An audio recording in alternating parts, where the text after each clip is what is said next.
अभी NIS on demand का result आया। भाई रिजल्ट देख कर ना, बच्चों के रिजल्ट देख कर मैं खुद रो गया अंदर से।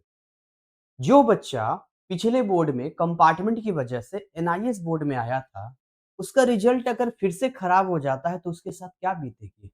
मतलब जिस उम्मीद के साथ उसने जॉइन किया, अगर फिर से वही सेम चीज़ उसके साथ हो जाए, तो क्या होगा? अब आप सोच रहे होंगे कि क्या सारे बच्चों के साथ ऐसा हुआ? एनआईएस बोर्ड बेकार है, एनआईएस बोर्ड में रिजल्ट खराब आता है, तो ऐसा नहीं है। बहुत सारे बच्चे पास हुए अच्छे मार्क्स से और वो आज की डेट में आगे जीवन में बढ़ रहे हैं। लेकिन जिन बच्चों का रिजल्ट खराब हुआ, वो हम वीडियो के एंड में जानेंगे कि आखिर ऐसा क्यों हुआ है। साथ ही साथ हम ये भी जानेंगे कि जिन बच्चों का रिजल्ट खराब हुआ है, वो कैसे जल्दी से जल्दी अपना रिजल्ट अच्छा कर सकते हैं। तो भैया जितने भी बच्चे हैं, हम आपके साथ हैं, आपके साथ जो भी हुआ है, चाहे आपकी गलती की वजह से हो या एनआईएस बोर्ड की वजह से हो, दोनों ही केस में आपका लॉस हुआ है और इस बात को हम समझते हैं। यहाँ पे देखिए कुछ कोड वर्ड है जो आपको समझना है। जैसे सबसे पहले यहाँ पर जो पहला कोड होता है S by C. S by C का मतलब वो ये होता है कि आप थ्योरी में भी फेल्ड हैं और प्रैक्टिकल में भी फेल्ड हैं। यानी आपके पास अगर प्रैक्टिकल का सब्जेक्ट नहीं है तो केवल थ्योरी, और प्रैक्टिकल का सब्जेक्ट है तो थ्योरी और प्रैक्टिकल दोनों में फेल्ड हैं। दूसरा जो अपना ये कोडवर्ड आता है जो आपके रिजल्ट में मेंशन है S by CP. S by CP का मतलब है कि आप प्रैक्टिकल में फेल्ड हैं, थ्योरी में पास हैं। और तीसरा जो यहाँ पर कोडवर्ड यहाँ पर आपके पास आता है एस बाई सी टी, यानी आप फेल्ड हैं किसमें? आप यहाँ पर फेल्ड हैं थ्योरी में। बाई मिस्टेक यहाँ पास लिखा गया था, तो आप यहाँ पर थ्योरी में फेल्ड हैं। ठीक है, तो ऐसे कंडीशन में अब मन में जो सवाल आता है वो ये आता है कि अगर हम लोग थ्योरी में पास हैं, प्रैक्टिकल में फेल हैं, तो क्या केवल प्रैक्टिकल एग्जाम देंगे तो हो जाएगा? या फिर हम लोग थ्योरी में फेल्ड हैं तो खाली थ्योरी एग्जाम दे देते हैं सर, प्रैक्टिकल एग्जाम नहीं देंगे तो पिछला मार्क्स कैरी फॉरवर्ड हो जाएगा? देखिए होने को हो सकता है, बट ऑन डिमांड में रिस्क नहीं लेने का, मैं फिर से बोल रहा हूं। ऑन डिमांड में फिर से एग्जाम देने का जिसमें प्रैक्टिकल और थ्योरी दोनों है। ठीक, अब आपको लगता है कि आपका मार्क्स कम आ गया तो ये हो गया तो वो हो गया, तो आप ऑलरेडी यहां पर पास नहीं है। Try to understand. तो भाई जो आप फिर से देंगे वो मार्क्स होगा, और अगर पिछला कैरी फॉरवर्ड अगर होता है और मार्क्स अगर ज्यादा रहता है तो वही आपका कैरी फॉरवर्ड हो जाएगा। तो किसी भी केस में आपका कोई लॉस नहीं है।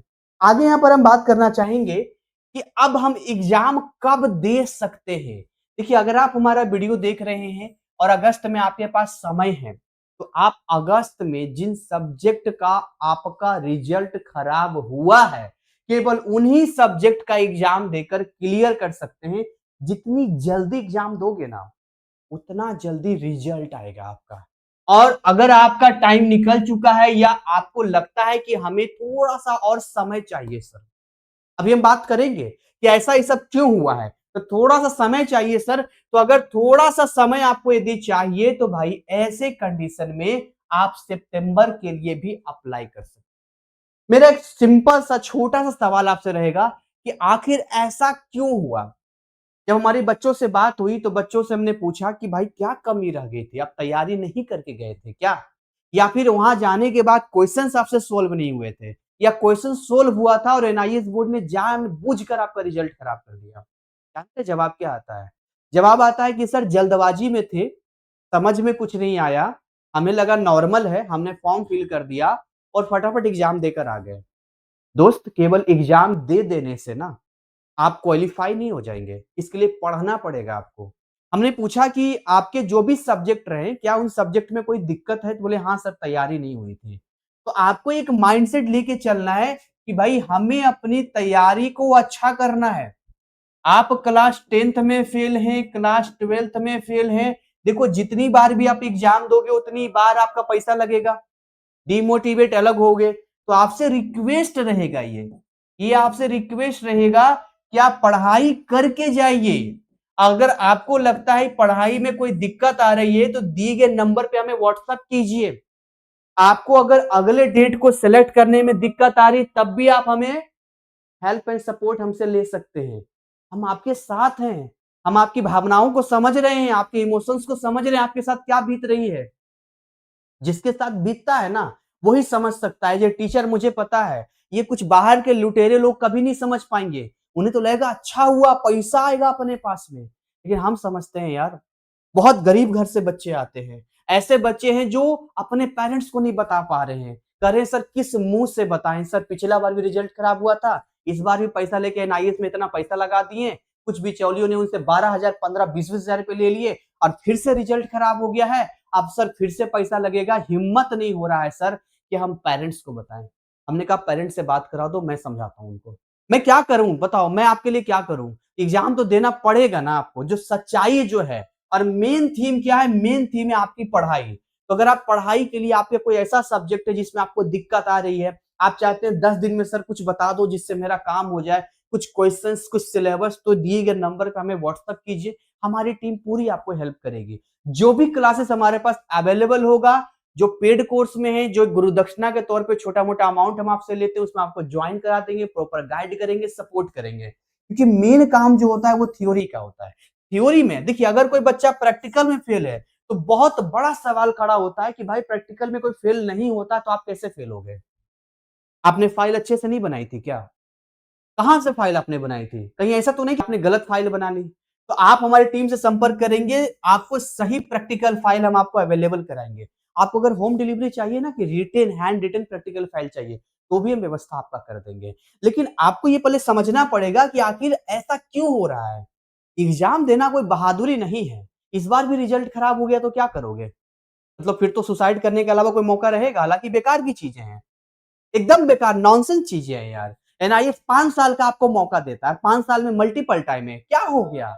अरे ज़्यादा से ज़्यादा क्या हो जाएगा? सितंबर जाएगा ना, जाने दीजिए। जनवरी में एग्ज़ाम दे देंगे, फरवरी में एग्ज़ाम देंगे, लेकिन मेरे दोस्त जब भी एग्ज़ाम देना तैयारी के साथ जाना। आपको लड़ना नहीं आता, गाड़ी चलाना नहीं आता, आप गाड़ी चलाने लगे, एक्सीडेंट होना तय है। वैसे ही एनआईएस में फेल होना भी तय है। तो बहुत ज़्यादा वीडियो को हम लंबा नहीं करेंगे, बट इतना ही कहेंगे सबसे पहले तो अपना सीट को बुक कीजिए, बहुत तेजी से फुल हो रहा है, जिस मंथ में भी आपको करना है और हेल्प एंड सपोर्ट के लिए दिए गए नंबर पे व्हाट्सएप कीजिए। दूसरा तैयारी पे लग जाइए, नहीं समझ में आता है फ्री काउंसलिंग का लाभ लीजिए। बस ये 2 चीज़ करना है, रिलैक्स रहना है और लास्ट में ही कहेंगे जान थोड़ी दे देंगे। अरे जान थोड़ी दे देंगे, हो गया तो हो गया, इंसान हैं, गलती होती है।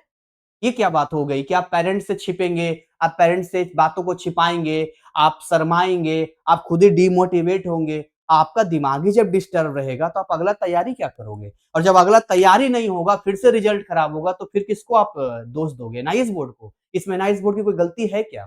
मतलब गलती आप करो और पूरा का पूरा जो आप ज़िम्मेदार है, वो नाइस बोर्ड को थोड़ा, तो गलत बात है। बहुत गलत बात है। मैं आपसे यही कहूँगा, आप मेरे छोटे भाई-बहन की तरह हैं। मैं एज़ ए आपके गुरु की तरह हूँ, बड़े भाई की तरह हूँ, मैं आपको पूरा गाइड करूँगा, हमारी टीम पूरा आपको गाइड करेगी। बट हाथ जोड़ के विनती रहेगी, जो गलती इस बार हुआ है ना, अगली बार मत करना, प्लीज़। खुद से पढ़ना है बाबू, खुद से पढ़ लो। कोई टीचर पढ़ा रहे हैं, उनसे पढ़ लो, लेकिन एनआईएस का सिलेबस पढ़ के जाओ, हमसे पढ़ना है, हमसे पढ़ लो, अच्छे से जाओ, पूरा सपोर्ट लो और मेहनत करो, आगे बढ़ो। मिलूँगा नेक्स्ट कंटेंट में, तब तक हिम्मत रखिए, हौसला रखिए, उम्मीद पे दुनिया कायम है। ठीक है? तो चलिए मिलते हैं नेक्स्ट कंटेंट में, तब तक जय हिंद, जय भारत।